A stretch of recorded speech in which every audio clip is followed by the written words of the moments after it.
Welcome back. Today, we're diving into a brand new explainer, and I gotta tell you, this one is absolutely fascinating. We're cracking open an intense psychological blueprint to transforming yourself from someone who gets constantly overlooked into someone who is, well, practically unstoppable.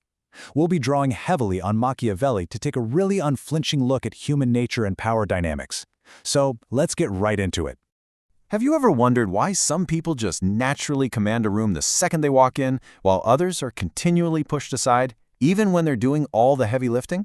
Well, it's not about being born with some magical aura of confidence. It actually comes down to programming. You see, from a very young age, society heavily conditions us to be predictable, controllable, and frankly, easily manageable.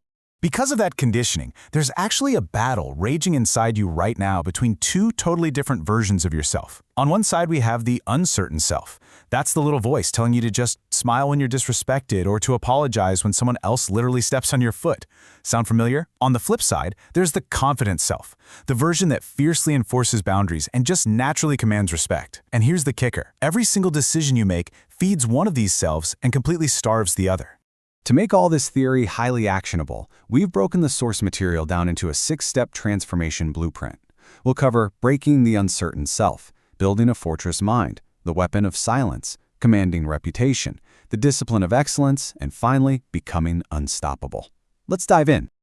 All right, step 1 in our blueprint, breaking the uncertain self, and specifically, starving that desperate need for approval. The text leans heavily on some classic Machiavellian wisdom, like this quote, "He who is not master of himself will always be a servant of others." Think about it. Every single time you bend over backwards for someone who disrespects you just to avoid a little awkwardness, you are actively teaching them that your boundaries just don't matter. The uncertain self always wants to beg and explain why a boundary exists, but the confident self, it enforces that boundary with real consequences and offers absolutely zero apologies. Moving right along to step 2, building the fortress mind. This is all about using your raw emotion as strategic data. Now, for a lot of us, our minds can be pretty chaotic.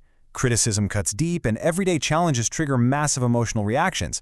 But building a fortress mind means putting a stop to that. You replace raw emotion with cold, hard logic. And to be clear, you don't become emotionless, you become emotion-proof. Instead of just getting lost in a fit of rage, you simply note, okay, a boundary was crossed. Feeling the sting of betrayal, you just reframe it as, wow, they just revealed their true nature. It's like flipping a switch. You're literally converting your vulnerability into highly actionable data points. To pull this off, the framework suggests embracing a somewhat ruthless reality, that people can be unpredictable, changeable, and entirely self-serving. Now, I know that sounds incredibly cynical, but it's not really about pessimism. It's actually a form of armor. If you genuinely expect people to act in their own self-interest, then sudden disappointment goes from being this devastating blow to something that's totally expected, manageable, and frankly, a great learning opportunity. Which brings us to step 3, the weapon of silence. Simply put, we need to stop over-explaining. The source makes a really compelling point here. Excessive talking is almost always a giant red flag for insecurity. Just think about the most powerful, influential people you can imagine.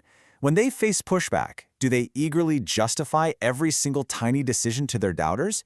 Do they constantly feel the need to explain themselves?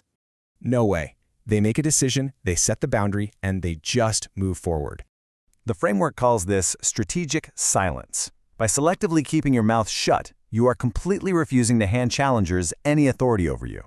Imagine someone makes a ridiculous demand, and instead of arguing, you just stare back calmly. They usually have absolutely no idea what to do with that. They'll probably escalate and try to provoke you, but in doing so, they just reveal their own lack of control. Plus, staying silent means you're never handing them verbal ammunition they can twist and use against you later on. It's a real game changer. Okay, let's move to step 4, commanding your reputation, specifically in that crucial 7-second window. Did you know people form a concrete, lasting opinion of you in the first 7 seconds of meeting you? It's crazy. Yet most of us just leave this massive window of influence entirely up to chance. The blueprint says you have to control the narrative before you even say a word. Stand like you actually own the room. Walk with undeniable purpose. If chaos erupts, be the calm center of it. And perhaps most importantly, maintain a little aura of mystery. Seriously, not everyone needs your entire life story within the first 5 minutes of a conversation.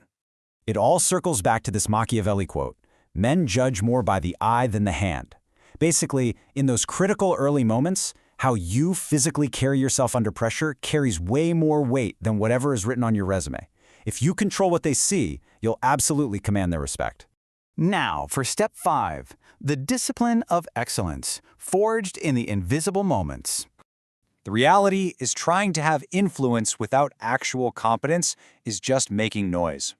True excellence isn't some flashy performance you just turn on for a big meeting. It's forged in private during those invisible moments when literally nobody is watching.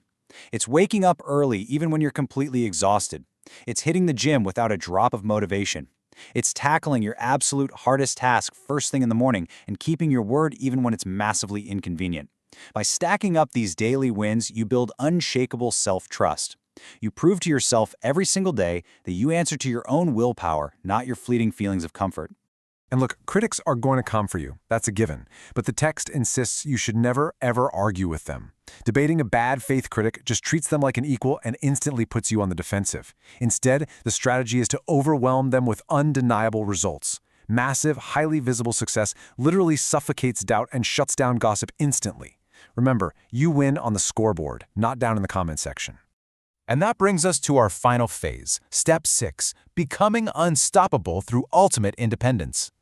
This is the absolute culmination of the entire blueprint, a state called radical self-reliance. This means achieving complete independence from external validation. Now, don't get me wrong, it doesn't mean becoming some cold, isolated hermit. It's really about having intense strategic emotional intelligence. You could still care for others, but you're operating from such a deep mindset of abundance that you simply no longer require anyone else's permission, cooperation, or approval to chase your goals and define who you are. He who conquers himself is the mightiest warrior. This quote perfectly wraps up the entire philosophy. True invincibility doesn't come from forcing control over everybody else. It comes entirely from internal mastery. Once you conquer that uncertain self and build a disciplined, fortress mind, you become completely unbreakable. So, as we wrap up this explainer, I want to leave you with one final, pretty provocative thought from the source material. Are you still waiting for someone to give you what you can simply take for yourself? It's time to stop asking for permission, stop just hoping to be noticed, and start actively claiming your own influence. Thanks so much for joining me today, and we'll catch you next time.